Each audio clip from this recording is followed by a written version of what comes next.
Assalamu alaikum Ata Vatan TV kanalının mehriban tamaşaçıları. Ine bugün bizim Türkmenistan'ın belli suratkeşleri Azat Muradov'un hem de suratkeş Zenan Gunça Muradovanın çeperçilik ustahanasında mihmançılıkta.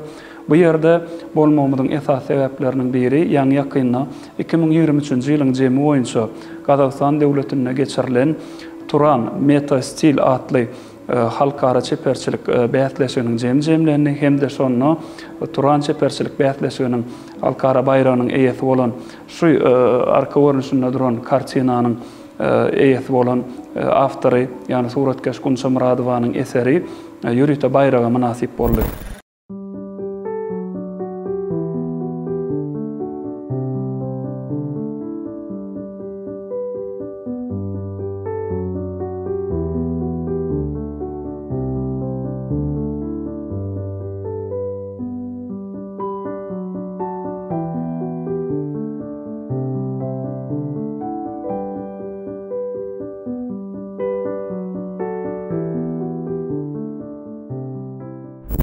Bu bayrağa münasip bolmagynyň esas sebäpkäri suratkeşiň döredän şu kartinasy şol ýerde ähli türkmen suratkeşlerinden bilelikde gatnaşyp şol bayrağa münasip boldy.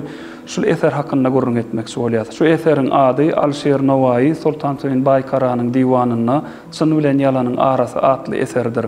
Ýagny bu eser hakynda görüň edemede 2023 ýylda suratkeşiň döredän bir uly gowrumly monumental nakkaşlyk işleriniň biri bolmak bilen yüzlenýän tematik aýratynlygy türkmen halk destanlaryna yüzlenýär. Ýagny bu ýerde Sultan Süleyman we Miraly halk arasynda tanalýan şahsiýetleriň ykbalyndan, olaryň durmuşyndan bagly bolan waka hakynda söhbetçiler. Ýagny bu ýerde suratkeşiň alýan edil şol wagtky alýan pursodynyň sujeti näme bilen baglanyşykly? Ýagny 4 tane keramatly ýyllar aslynda dowulan şahsiýetler bar. Sultan Süleyman özi, Alşer Miraly, Alşer Nowai'nyň özi şeýlede etlet hem de Gülpam 4 tane şahsiýetiň ykbaly hakynda edýär. Bu ýerde Sultan Süleyman Baykaranyň özüniň ýaranlary bolan şol 4 tane ýyllaryň aslynda dowulan şahsiýetlerini tapmak uğruna edýän soraw jogaplarynyň dowamynda bolýan waka görkezler. Sebäbi Sultan Süleyman Çyn bilen Ýalanyň arasy adly kartinanyň bolýan wakasyna seredenmede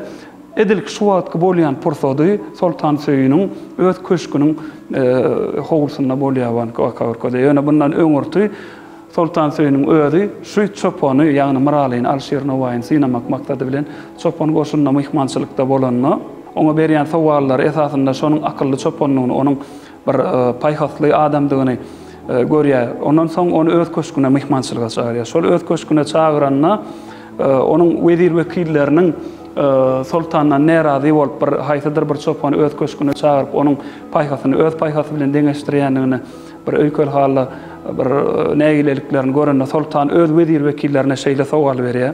Ýalan bilen Çynyň arasy näçe günlük ýolýar. Ana şol Ýalan bilen Çynyň arasyny öz wezir wekilleriniň her hili görnüşde oňa jogap gaýtarsa da oň bir diýen sorawnyň netije bermeýär. Şoň üçin Elki çopan çağırın deyip Sultan Süleyman'yň tawsyrıgy boýunça çopan çağırýar.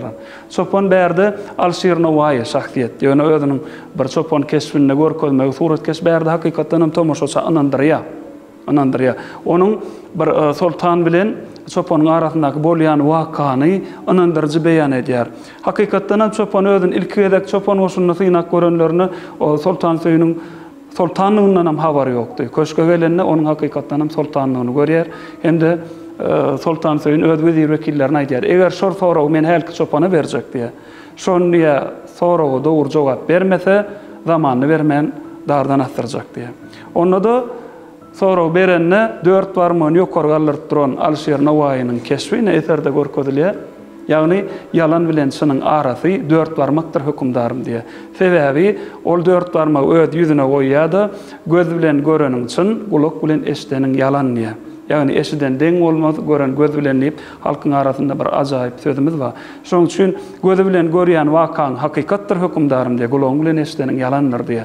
Şu eseriň epizodyny görkezýän gahrymanlarynyň ählisine sultanyň köşkünnäki ahyrky planna görkezlen köşk nemeleri, palmalaryň şekilleri şeýlede türkmeniň ahalteka bedewiniň keşfi ýa-da sultanyň köşk goragçylarynyň keşfi ählisi suratkeş inandyrjy tesvirleýär. Bu ýerde diňe bir iki tane şahsiýetiň bolýan wakasy däl, eýsem ähli detallara üns berýär. Hiç bir detaly gözden sypdyrmaýar suratkeş. Şoň üçin bu surat esasy gahrymanlardan başga da şu birinji planda görkezýän bir nakkaşynyň keşfi olam orta asr tanımal nakkaşlaryň biri Kemalettin Begdadyň keşfidir. Ol bu ýerde köşküň içinde bir simbolik aýratynda ulan görkezýär. Mundan başga da ýene bir dada üns çeketimiz gelýär, sultanyň elini tesbih sanap durmagy. Onun diňe bir islam dünýäsinde ýa-da bir islam dünýäsine bolan garaýşy ýa-da şo hakyndaky bir pikirlerini şol tesbihiniň üstü bilen tesvirleýän ok suratkeş.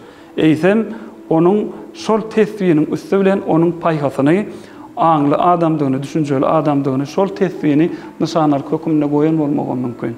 Bu ýerde çopan bilen sultanyň arasyndaky bolýan waka hakykatdan inandyrjy beýan edilýär. Şular ýaly eserleri halkara derejesinde suratkeş bäsleşige işin hödürläp şol Gazakystan döwletinde de nakkaşlyk sunuwatynyň şahynan diýen ýaly bir hormatly atlar bilen olaryň saýtlaryna ýazgylar goýulmagy eýem suratkeşiň Türkmen sunuwatyna esasy orun eýleýän eserleriniň bardygyny Türkmen sunuwatyna bir wajyp eserler döredip halka ýetirýäniniň ýene bir gedek suwutnamasy bolup durýar. Şu eser hakynda ýene bir zat bellep geçmeli. Suratkeş kolorit babatyna alanna diňe bir pitnawoy kompozisiýalaryny ýer we ýerligi däl, eýsem renk gammasyna hem goňrumtyl sary, gazalymtyl renkleri sazlaşdyryp renk ýyly hem sowuk renkler sazlaşdyrýar, hem de goňur renkler ýa-da ohra renkler köp ulanýardy. Şol taryhy wakanyň içine alyp gitmegi başarýar. Islenlik tomoşaçy şu eser synlanyna hakykatdan bolýan wakanyň taryhy eserdigini, onuň bolan hakyky wakadygyny inandyrmagy başarýar. Şular ýaly uly gowrumly eserler halkyň arasyndaky geljek ýaşlara da terbiýeçilik ähmiýeti uly sebäbi aýdylýan temanyň esasy mazmuny çyn bilen ýalanyň arasy. Bu ýerde hakykatdan gözüň bilen gören zadyň, gulagyň bilen eşiten zadyň bilen çyn dälligini eseriň üstü bilen personajlaryň görkezýän hereketleriniň üstü bilen suwut edýär. Şular ýaly eserler gelecekde de türkmen şekillendirýän sunuwatynyň kämilligini üstüne ýetirer diýip ananasymyz eýlär.